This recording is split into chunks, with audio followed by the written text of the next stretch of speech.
কক্সবাজার যান বা যে কোনো জায়গায় ঘুরতে যান, আপনি কি কি প্রতারণার শিকার হতে পারেন, তাই আজকের এই ভিডিওতে আমি শেয়ার করলাম। আসসালামু আলাইকুম, সবাই কেমন আছেন? আশা করি আল্লাহর রহমতে সবাই ভালো আছেন। আমি আলহামদুলিল্লাহ আপনাদের দোয়ায় আমার পরিবার পরিজন নিয়ে ভালো আছি। কক্সবাজার গিয়েছিলাম ঘুরতে।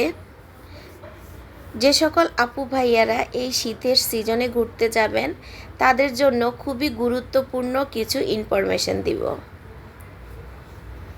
যদি আপনাদের কোনো প্রয়োজন হয় তাহলে এই বোনটার ভিডিও দেওয়া, আপনাদের সাথে কথা বলা সার্থক হবে।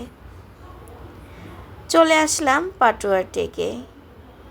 আপনি যখন কক্সবাজার গিয়ে বাস থেকে নামবেন কলাতলি বিচে, তখন কিন্তু অটো সিএনজির অভাব হবে না। তারা আপনাদেরকে অনেক রকমের কথা বলবে।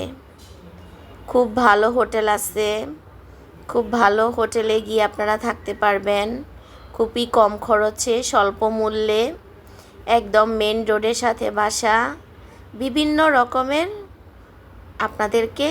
আপনাদের সাথে কথা বলবে তারা। আপনি তাদের কোনো কথা না শুনে নিজের মতো করে একটা সিএনজি বা অটো, যেটা আপনার প্রয়োজন, ওই হিসেবে সেই সিএনজি বা অটো আপনি ভাড়া করবেন। করে আপনি আপনার পছন্দ মতো হোটেল, রিসোর্ট যেটাই নেন আপনি আপনার পছন্দ মতো নেবেন।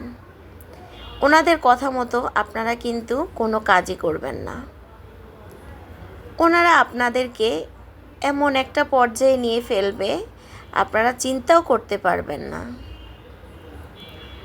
আমরা যখন Patuatek, Teknaf zero point, তারপর শাহপরীর দ্বীপ, এগুলাতে যাওয়ার জন্য একটা চাঁদের গাড়ি ভাড়া করেছিলাম।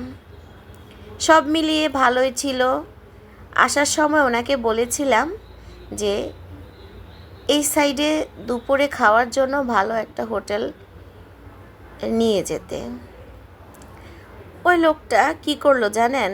এমন একটা হোটেলে নিয়ে গাড়ি থামালো, দেখতে শুনতে ভালো, ভিতরে গেলাম, বসলাম। এখন তাদের খাবারের যে মেনুটা, ওই মেনুটা দেখে তো আমি হতাশ। কারণ আমরা হচ্ছি মধ্যবিত্ত ফ্যামিলির লোক। আমরা খুবই চিন্তা ভাবনা করে ঘুরতে গিয়েছি। ঘুরতে যাওয়ার পরে ওইখানের সব কিছু আমাদেরকে চিন্তা ভাবনা করেই চলতে হবে। ওই লোকটা আমাদেরকে খুব হাই রেঞ্জের একটা হোটেলে নিয়ে গেছে। তারপর কি করব, এখন ওখান থেকে উঠে আসলেও তো ব্যাপারটা কেমন জানি খারাপ দেখা যায়। ওর বাবা বলল, সমস্যা নেই, বসো দেখি। পরে আমরা ওখান থেকে খাবার খেলাম। তাই বলবো, বুঝে শুনে যে কোনো ডিসিশন নেবেন। হুটহাট করে, এই যে আমরা চাঁদের গাড়িওয়ালা লোকটাকে বিশ্বাস করে ওনাকে বলেছিলাম, কিন্তু উনি ঠিকই আমাদেরকে এমন জায়গায় নিয়েছে যেখান থেকে আমরা না খেয়ে আর উঠে আসতে পারলাম না। তাই বলবো, সিএনজি, অটো, চাঁদের গাড়ি, এসব মামাদের কথা আপনারা মোটেও শুনবেন না। আপনাদের যেটা ভালো লাগে, যেভাবে আপনাদের ভালো লাগে ঠিক সেইভাবে করবেন। আর আমরা যারা সীমিত আয়ের উপার্জন করি তাদের কিন্তু সব কিছু বুঝে শুনে দেখে খরচ করতে হয়। বড় অঙ্কের একটা টাকা আমাদের কক্সবাজারে খরচ হয়েছে। এই টাকাটা আমরা আসলে অনেক দিন ধরে জমাচ্ছি।